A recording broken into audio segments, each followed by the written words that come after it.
Well, hi, everybody. Welcome back to Wall Street Green Digital. If you've been watching, you know that we have focused a lot about technology and technology's role in saving the planet and getting us to net zero. We're going to take a little diversion from that, and we're going to look at some lower tech and the power of film and the power of storytelling and the power of cinematography. And we want to invite our friend Chelsea Greene.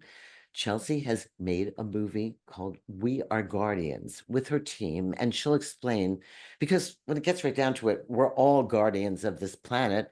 But Chelsea honed in on the Amazon and the indigenous people there. So, welcome, Chelsea Greene. Hi, thank you so much for having me. It's so great to be here to talk about our amazing project, We Are Guardians. So, this film originated back in 2019 when I heard that the fires were happening in the Amazon rainforest. It broke international news headlines because we're in a climate crisis and you can't burn the Amazon rainforest. I mean, it's just crazy to think about how people are burning it down for beef and soy just to cut corners and costs, and it's not even necessary.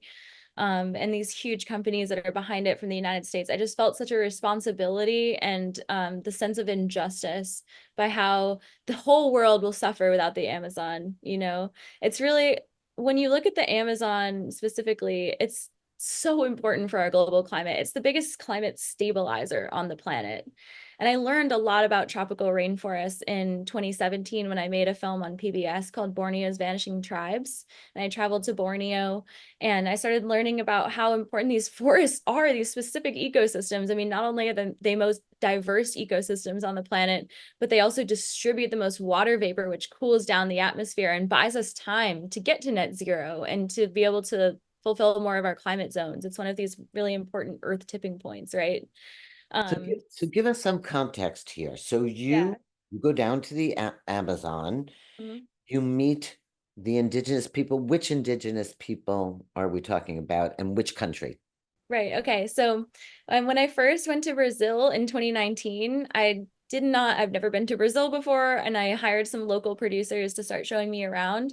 And they brought me to the Surui and the Uruauau in Hondonia. And I just started talking to all these different indigenous groups too throughout the Amazon, up in Manaus, up in different states. But then when I came across the Tembe, Puyi Tembe is one of the main characters of the film. This amazing indigenous woman activist empowering other women to get into politics in Brazil and change their situation. When I met the Tembe and the Guajajara, and specifically Ejivan Guajajara, I met him around the same time as Puyi. And we just became friends. I think the friendship is what really birthed this film project because there was this amazing storyline of these groups of guardians going out into the middle of the forest, like finding a needle in a haystack of these illegal loggers that are breaking into the borders of territory. And they're just going out with no equipment. I mean, the loggers are armed, they have trucks, they have guns, they have everything. And these guys have barely anything. And they're just like, we have to protect this land. It's the only thing we have to survive. They don't use money. They don't have access really to a lot of things that people in the modern world do. They live close to the forest. That's their tradition and their culture. And that's what we can learn from them, And so right? their livelihood is farming. It's not logging, correct? No, there are some indigenous groups in the Amazon that have resorted to having to log their own forests, unfortunately, and there's some infighting within some of the communities because they just feel like they have no choice at this point because their forests have been destroyed, a lot of them to the point in the specific case of the eastern Brazilian Amazon where the Tembe and Guajajara live. Their territories have been either completely surrounded by farms and the rivers polluted, and they're just starting to have to lose their traditional way of life. There's not as many animals to hunt. They have large territories, but if the whole border is, if the forest is fragmented, the animals can't migrate. And there's huge droughts and fires now every year. It's just getting much more difficult to survive. And so this just feels like they're just desperate. It's their last hope. The police aren't helping them. The government during the years of Bolsonaro was just encouraging people on television to invade indigenous territories and take the resources inside and burn it down to create cattle pastures.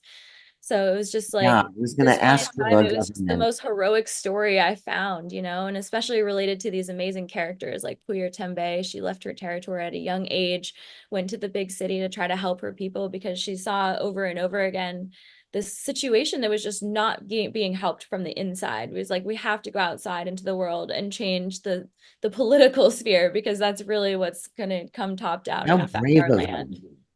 I think we should take a short break and meet Tembe. What do you think?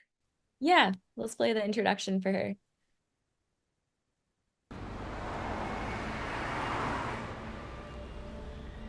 Eu sou Puí, sou do povo Tembé, sou da terra indígena Alto Rio Guamá.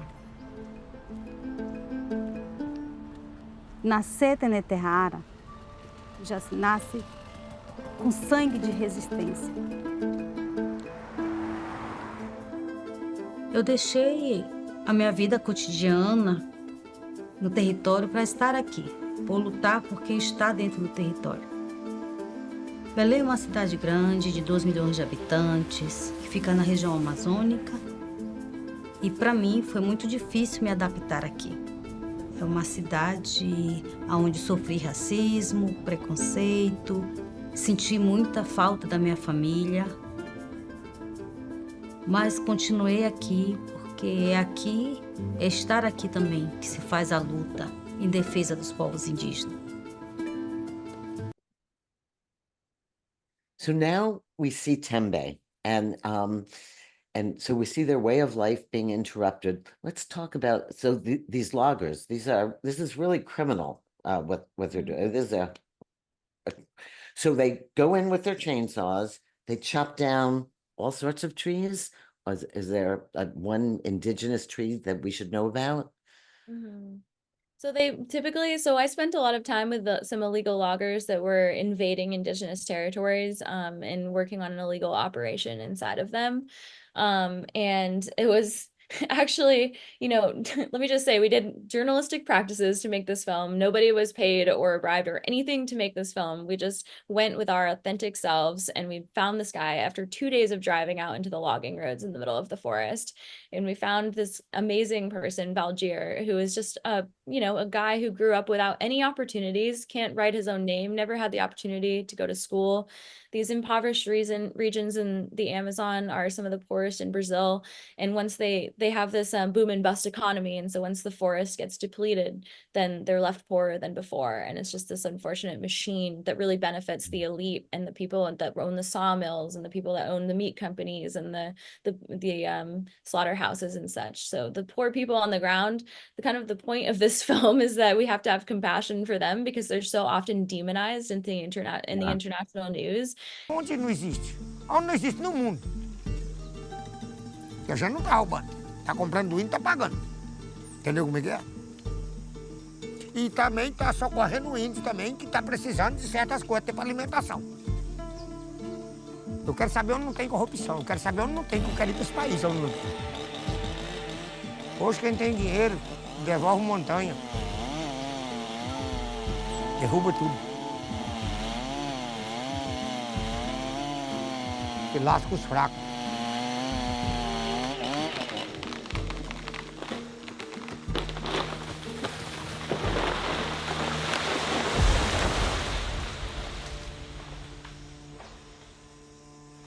It's amazing. And what I think you're saying is there are no good guys or bad guys. These are people just trying to survive.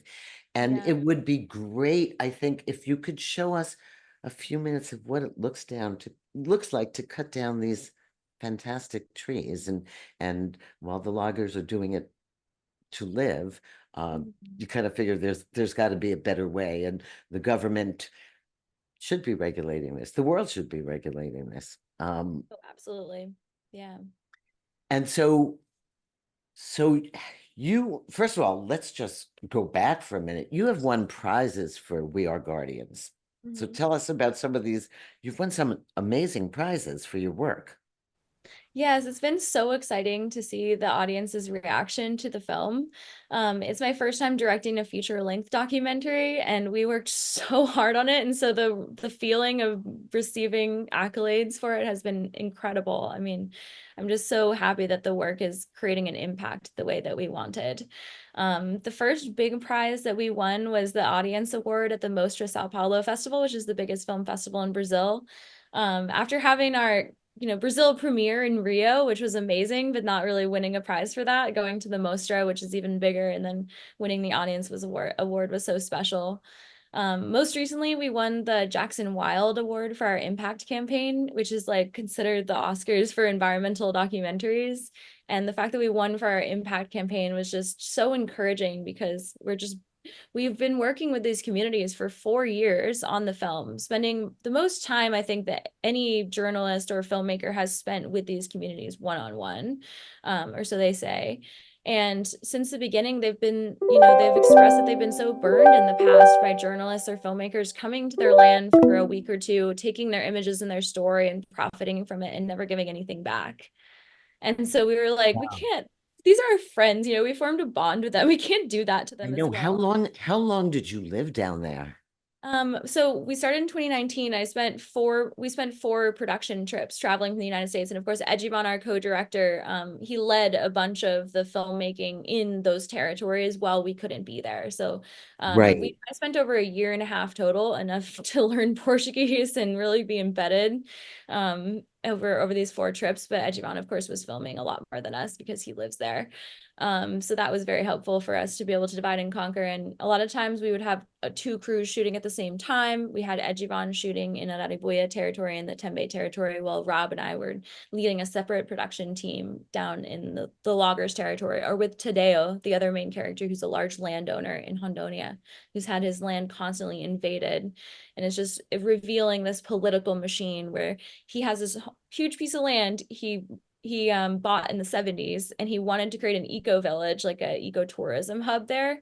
But just these local politicians wanted to create a new municipality that would give the opportunity to profit on the sawmills from deforesting that land. And we sort of through the film unveil this like deeper political machine in the way that these like Yeah. new municipalities are created across the Amazon frontier to be able to like profit through the political system. So there are multiple storylines going on.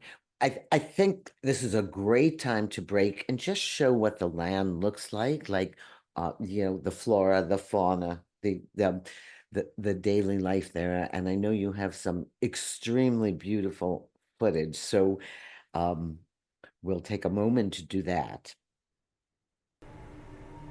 A Amazônia, ela não representa só absorção de carbono. É 7 milhões de quilômetros quadrados, com uma quantidade enorme de árvores que estão evapotranspirando, ajudando a fazer chuva e resfriando a temperatura. Então, esse processo poderia significar uma proteção contra as mudanças climáticas. Não só para o Brasil, para a América Latina, mas para todo mundo.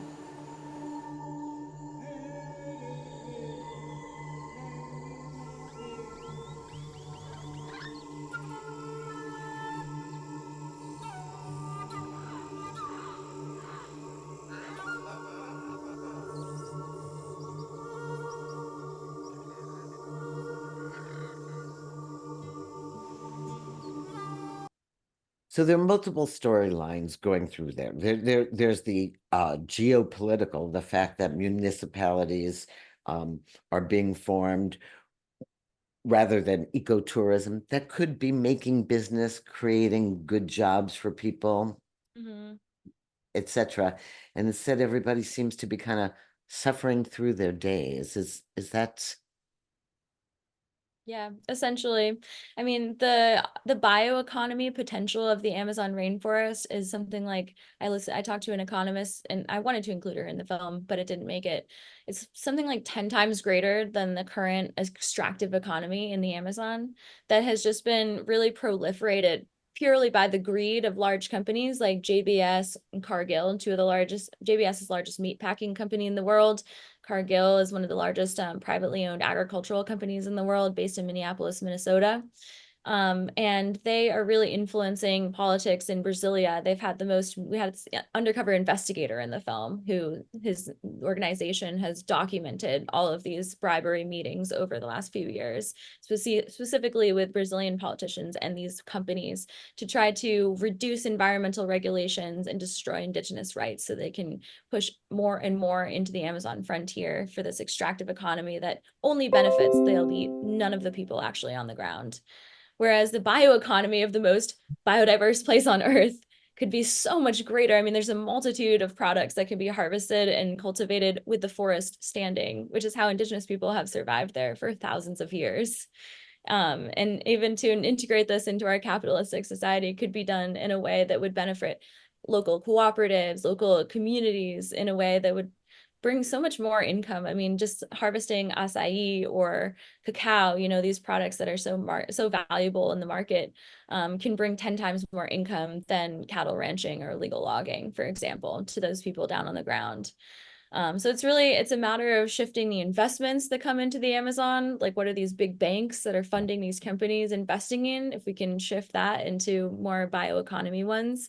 I mean, Yeah. for example, there's over 100 million hectares of degraded and abandoned pasture land in the Amazon biome itself. If we were to use regenerative farming techniques to do soil restoration and bring those lands back, Brazil could increase their agricultural export by 2 to 4 times without cutting down a single more tree. And when they're cutting down more and more trees, you're breaking the rain cycle of the Amazon. And you're also releasing all the carbon that it's been storing for thousands of years. If you were to allow the Amazon to cross this tipping point where it can't absorb enough rain anymore, where it can't create enough rain to sustain those trees that are adapted to that biome and its weather system, it'll start to dry out and burn up on its own.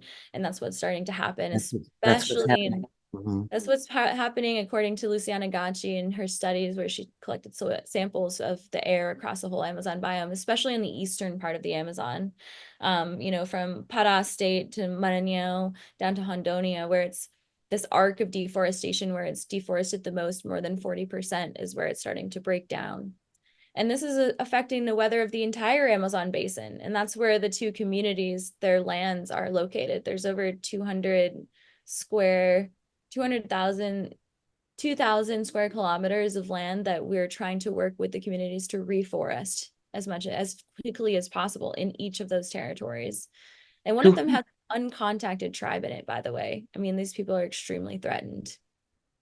So you talked to lots of people in the making of We Are Guardians, investigative reporters, economists. Who else gave you their sort of point of view? I mean, we really wanted to tell the story from the perspective of those who are the most embroiled in the fight. And so at the core of it, it's like in the beginning, we set up this antagonism between the indigenous people and the illegal loggers. And you see that they're both humans with the same needs, right? And so we wanted people to feel that with their hearts and connect with these personal people. That's why the story is told in like a verite filmmaking way. It's not like many interviews. You're really just following the storylines of these people specifically. And through that, we expand out to this landowner, Tadeo, who's an older gentleman who bought this land in the 70s that was invaded incessantly. With his dream, right? Yeah, his dream, exactly. And we talked to we ended up in cutting it out. We ended up talking to we talked to several small farmers and a larger rancher. I wish more of Mauro's story could have been used in the film, because he's actually he's got this farming technique where instead of just expanding into more pasture land like many cattle ranchers do in the Amazon, which is the largest cause of deforestation in the Amazon, 80% is attributed to cattle pasture, which by the way is started first by the illegal logging roads that the illegal loggers cut, and then the farmers use those roads to get into a normally impregnable forest. So this larger rancher, he's intensifying his pasture land and putting a lot more cows on less land using like fertilization and pasture rotation. And I wish we could have put more of his story. Maybe we'll have to do a follow-up short film specifically about him. because We'll be that's there. amazing with showing these solutions, you know, within the industry that's actually destroying the forest. Because I mean, the world is still going to need meat, and I'm not saying we can't continue to produce beef in the Amazon. We just have to do it vertically and not horizontally. And so you had to, so you clearly making a film is not an inexpensive project. So you had to go down, you had to raise money as well to Mm-hmm. get this story told. Yep. And you did, right? Yeah, our budget was over $1 million. We got it mostly through private investment. And Random Good Films was our main investor, and they're just these amazing human beings who just, you know, they really wanted to support a project like ours, and we connected, and they could see our passion. Even though we're first time feature-length film directors, we also have Fisher Stevens, who's an Academy Award-winning producer on our team, who is an incredible mentor for us. I mean, he actually made The Cove, and you know, he was a part of Racing Extinction. He made Before the Flood with Leo DiCaprio. And those were films that actually, me watching younger in my life, I was inspired to make documentaries by. And so working with Fisher Stevens was just such a dream come true. And his, you know, him standing by our side was helping get us this funding, and also the greater team that led to us getting this deal on Netflix in Latin America. Um, for now, we're only And, on Netflix in Latin America, but and we'll I be out hope, on international I hope, streaming. I hope here soon. Maybe we have to use our VPNs. Don't tell Netflix I said that. But but Well, there's no English subtitles on Netflix in Latin America, only Spanish and Portuguese. But by March next year, I am almost certain we'll be on Amazon Prime and in rental for iTunes, and maybe even a short theatrical release in theaters. and so let's talk about the power of storytelling. Can it really change behaviors? Can you learn through a film to take action? I believe so. That's why I got into documentary filmmaking, because when I was younger and I started watching these powerful environmental documentaries, I thought, wow, I feel so motivated and inspired and impassioned by these incredible issues that it's like, to me, it's like, why aren't people paying attention to this? It's like the economy, jobs, like whatever it is, you know, people are arguing about abortion rights. None of that matters if we can't protect our planet. And so it's just, for me, the clarity that that brought, and the way that I was changed my life. You know, first I went vegan and vegetarian, and I did all these changes in my life. And I'm like, actually, to make the most change quickly, we have to reach the most amount of people and do targeted screenings. And so I'm learning about impact filmmaking. And like I started to say before, we're building this impact campaign on the ground with the communities, where we've been able to, since this started in mid filming in 2021, and we've been able to raise about $400,000 to help these communities build up their guardianship programs. They really need a lot more technology. They need vehicles, they need fuel, they need food to feed their families when they're gone on these long missions to find the loggers in the forest, and make police reports so that they can at least, you know, in these territories that have guardians, it's statistically shown that in territories that have their land fully demarcated and they have forest guardian groups, just the fact that they are there monitoring and sending police reports makes deforestation and invasion reduced. And so it's a short-term solution that actually works right now. I mean, it could be a longer term. We need to address it from the top down, obviously, as well. But we've so far been able to deliver a bunch of supplies to multiple guardian groups in the Tembe and Guachajara, and we're expanding that over the next few years with some grants from the Arrow Foundation, World Rainforest Fund, We're starting some reforestation projects, as I said, and a couple of them run by women in the community. So it's like going to be, we're expanding those, and we're really excited for that. That's part of our Love that. impact So the campaign. Guardians are they armed? I mean, are they like vigilantes of the forest? They Um, have to carry guns, but they're actually starting these new training programs where they're putting women in the front of the group. So the initial contact with the loggers are with women to kind of diffuse the violence. The point is just to tell them, like, you're in our land. This is legally demarcated. That's ours. We need this forest alive for our survival. You can't be here. Just that like conversation and dialogue, it actually makes a difference. The guys don't want to be caught out there, you know? yeah, no, and I think having women there is so Yeah, Rada. I mean, it's fantastic. And you know, I mean, we've all seen many environmental impact movies, and a lot of them are the ravages of climate change, but you're really right. talking about the ravages of people doing things to people, as much as climate, which is really adds another dimension to the things we do. Right. And I think that's going back to how a film can make an impact. I mean, one of the main points of this film is at the baseline where you're setting up this antagonism at the forest level, but then we expand and show that these international companies are influencing Brazilian politics, and everybody in the world is somewhat complicit in buying these products. I mean, when you Yes. go to McDonald's, literally all of those products are made by Cargill, and a lot of it includes chicken that's been fed soy illegally harvested in the Amazon. The meat is coming from the Amazon. I mean, Walmart meat was linked to JBS. Barclays Bank in a new study was caught getting over $1 billion and a half through illegal deforestation from beef cattle ranching and JBS. I mean, if you have a bank account with these people, you can take out your money and tell them why. That will make a difference. If you are part of an institution, organization, like a tech company, whatever, you can get that meat and that soy out of your Yeah. cafeteria. And And we so, think, yeah, on our end, we think, things like satellite imagery, um, tech companies, blockchain, supply chain, knowing exactly where your product comes from. We see that as some of the solution also. So I think it's lovely that you are telling the story, and that a lot of the community listening here is going to take that story and hopefully act on it. So before we leave, we want to make sure that we know how to keep in touch with you, so we can see a trailer. You're being broadcast across the globe, incredible. China, Europe, Africa. So hopefully your story will resonate with others to do the same things in their communities and talk about some of the Yes. devastation to their communities. But where can we track your journey? You have a website. Yes, weareguardiansfilm.com. Please visit. We have a take action page where we're curating some of the top actions that you can take immediately following the film. I encourage you to go and take the actions on our page. Help donate to the Guardians, sign the petitions, post on social media about these companies and say, hey, we know you're doing what you're doing. Just spread the word. Like, people, it's boycotting is not enough. We have to make enough public pressure on these companies and these banks to change. And so hopefully this message can get as far and wide as possible, because we need your help.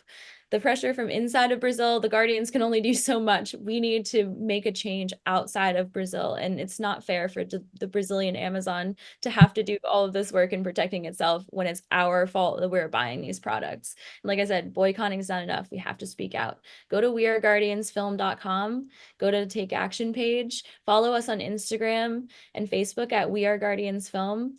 We're even going to be leading an exciting tree planting trip to the Brazilian Amazon where you can get your hands dirty and start replanting some trees if you want to join us. There's going to be a lot of exciting opportunities coming up to make an impact. So please stay in touch with us.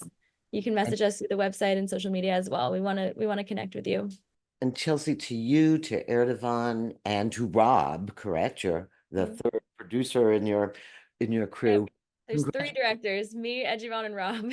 Right. Congratulations. Villain. You can track them on our website, Wall Street Green Digital, but also please go to the website and support the efforts. And thank you for helping us round out our day, as I said, of mostly tech, climate tech, and finance, to talk about the power of storytelling, because without it, we make no progress. So congratulations for all you do. And thank you. Oh, thank you so much for having me. It was so special. I'm so happy you could help us get this message out farther. And when the film is internationally distributed, now we have a bigger audience to watch it and take action. So thank you.